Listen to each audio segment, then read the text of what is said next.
جس کی ابتدا خانہ کعبہ ہو اس کی انتہا کیا ہوگی؟ اور کسی نے کیا خوب کہا کہ نور سے نور جلی پیدا ہوا، ساری دنیا کا ولی پیدا ہوا۔ قل هو اللہ احد نے دی صدا، لم یلد کے گھر علی پیدا ہوا۔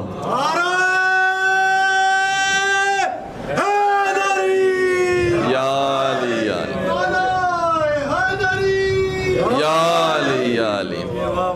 اور آپ کی بیدار سماعتوں کی نظر ایک اور جملہ بھی کروں کہ جب فاطمہ بنت اسد داخل ہوئی ہیں اور باہر تشریف لائی ہیں، اس کے بعد وہ اثر باقی رہ گیا تھا، وہ جگہ باقی رہ گئی تھی، اس جگہ کو پر کرنے کی بہت کوشش کی گئی، اس اثر کو مٹانے کی بہت کوشش کی گئی، اور آج بھی عجیب بات یہ ہے کہ وہ اثر باقی ہے اور وہ اثر مٹ نہیں سکا ہے۔ کتنے ہی فضائل علی تھے جو کتابوں سے مٹا دیے گئے لیکن کعبے سے نہ مٹا سکے۔ اور کسی نے کیا خوب کہا، عجب ایک کہانی ہے یہ منکر اور کعبہ کی، ادھر سے شک نہیں جاتا ادھر سے شک نہیں جاتا۔ یا علی یا علی یا علی یا علی مدد ہے۔ تو فاطمہ بنت اسد جب تشریف لے جا رہی تھی اس وقت دیوار پھٹی ہے، اور دیوار پھٹی ہے، دروازہ نہیں کھلا ہے۔ دروازہ کھلتا بھی تب بھی خواتین ڈر جاتی ہیں، دیوار پھٹنے سے تو مرد ڈر جایا کرتے ہیں۔ لیکن فاطمہ بنت اسد وہ ہے جو پیچھے ہٹنے کے بجائے آگے بڑھتی ہے، کیونکہ اگر فرار کی ماں ہوتی تو فرار کر جاتی، یہ حیدر کرار کی ماں تھی لہذا آگے بڑھ گئی۔ یا علی یا علی۔ اور مادر علی خانہ کعبہ کے اندر گئی ہیں، خانہ کعبہ کے اندر ولادت ہوئی ہے، اور 3 دن تک فاطمہ بنت اسد خانہ کعبہ کے اندر رہی ہیں۔ مجھے بتائیے 3 دن تک اگر انسان رہے تو اس کے کھانے کا انتظام کیسے ہوگا، اس کے پینے کا انتظام کیسے ہوگا، اس کے آرام کا انتظام کیسے ہوگا، اس کے اجالے کا انتظام کیسے ہوگا؟ خانہ کعبہ کے اندر بظاہر اندھیرا ہے، چاروں طرف سے بند ہے، کیسے انتظام ہوگا؟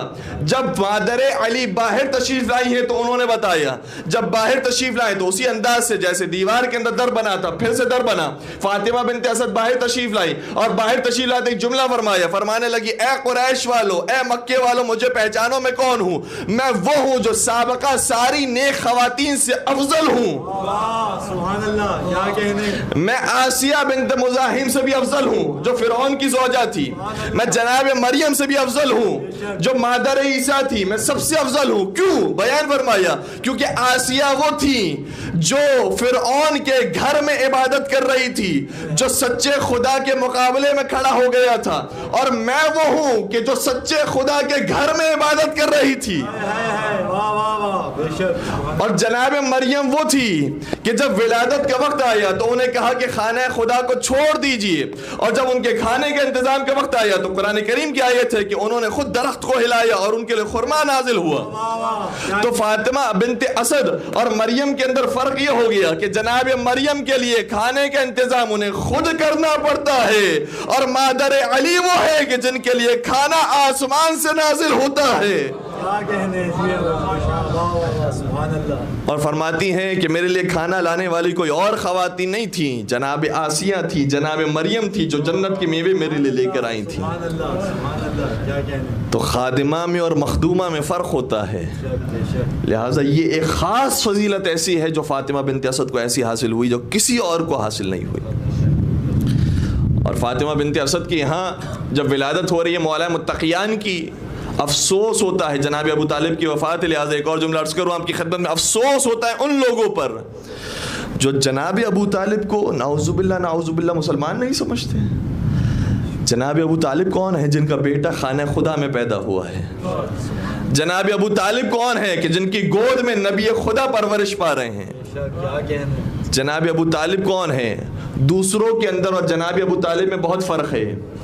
دوسرے اس وقت مسلمان ہوئے ہیں جب اسلام نے اپنا ثمرہ دینا شروع کیا ہے۔ توجہ فرمائیے گا. دوسرے اس وقت مسلمان ہوئے ہیں جب اسلام نے اپنا فائدہ دینا شروع کیا ہے اور انہوں نے فصل کو حاصل کیا ہے, لیکن جب فصل لگانے کا وقت آیا ہے تو کوئی اور موجود نہیں تھا. یہ علی کے بابا تھے, یہ علی کے بھیا تھے, کیا کہنے, یہ علی کا گھرانہ تھا. جناب جعفر طیار ہوں یا جناب ابو طالب ہوں, یہ افراد وہ تھے کہ جنہوں نے اس وقت فصل لگائی ہے کہ جب سختیاں تھی, مشکلات تھی, اسلام ترقی نہیں کر رہا تھا.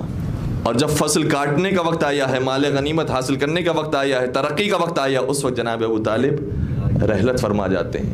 وہ جس نے اتنے احسانات کیے, اتنے احسانات کیے, اسے کافر کہیں. کسی نے کیا خوب کہا کہ معصوم دعاؤں کا اثر بھیج دیا ہے, عمران کا ایک لخت جگر بھیج دیا ہے. توجہ فرمائیے گا, معصوم دعاؤں کا اثر بھیج دیا ہے, عمران کا ایک لخت جگر بھیج دیا ہے. سر سجدے میں رکھ کر تو کبھی پوچھ خدا سے, سر سجدے میں رکھ کر تو کبھی پوچھ خدا سے, کعبے ہی میں کافر کا پسر بھیج دیا ہے.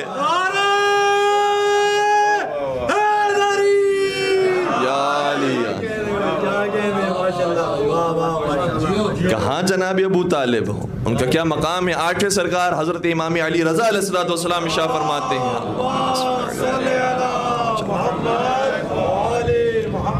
فرماتے ہیں کہ جو جناب ابو طالب کے ایمان کے بارے میں شک کرے تم اس کے ایمان کے بارے میں شک کرو, اور جو انہیں کافر کہے تم اسے کافر سمجھو. اس قدر سخت باتیں ہیں. جناب ابو طالب وہ ہیں کہ جو وصی بنائے گئے ہیں, جانشین بنائے گئے ہیں جناب عبد المطلب کے. جناب عبد المطلب کے جانشین اور وصی ہیں جناب ابو طالب علیہ السلام. اور پھر کسی نے ایک مرتبہ مولا متقیان کی ظاہری خلافت کے زمانے میں کہا تھا, اے علی, آپ میں اور آپ کے والد میں کتنا فرق ہے. آپ دیکھیے تو کس مقام پر ہیں, کس جلال کے ساتھ ہیں, کس شان و شوکت کے ساتھ ہیں, اور آپ کے بابا, اس نے باقاعدہ لفظ استعمال کیا, نعوذ باللہ نعوذ باللہ, آتش جہنم میں ہے.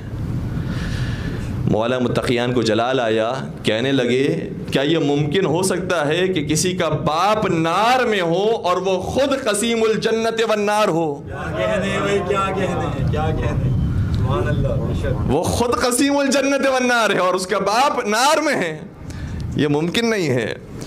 اور پھر فرماتے ہیں کہ ہمارے بابا وہ ہیں کہ جب قیامت کے میدان ہوگا تو جتنے گنہگار ہوں گے اگر ابو طالب کے دامن کو تھام لیں گے تو سب کی شفاعت جناب ابو طالب کریں گے. اور پھر فرماتے ہیں قیامت کے میدان میں سب انوار کے اوپر بھاری ہوگا جناب ابو طالب کا نور. جتنے نور ہیں, جتنے انبیاء ہیں, جتنے اوصیاء ہیں, جتنے اولیاء ہیں, سب کے انوار پر جناب ابو طالب کا نور بھاری ہوگا سوائے پنجتن پاک کے انوار کے اور معصومین کرام کے انوار کے. اور پھر فرماتے ہیں کہ جناب ابو طالب کا نور تو وہ ہے کہ جو آدم کی خلقت سے 2000 سال پہلے خلق کیا گیا ہے. یہ ہیں جناب ابو طالب.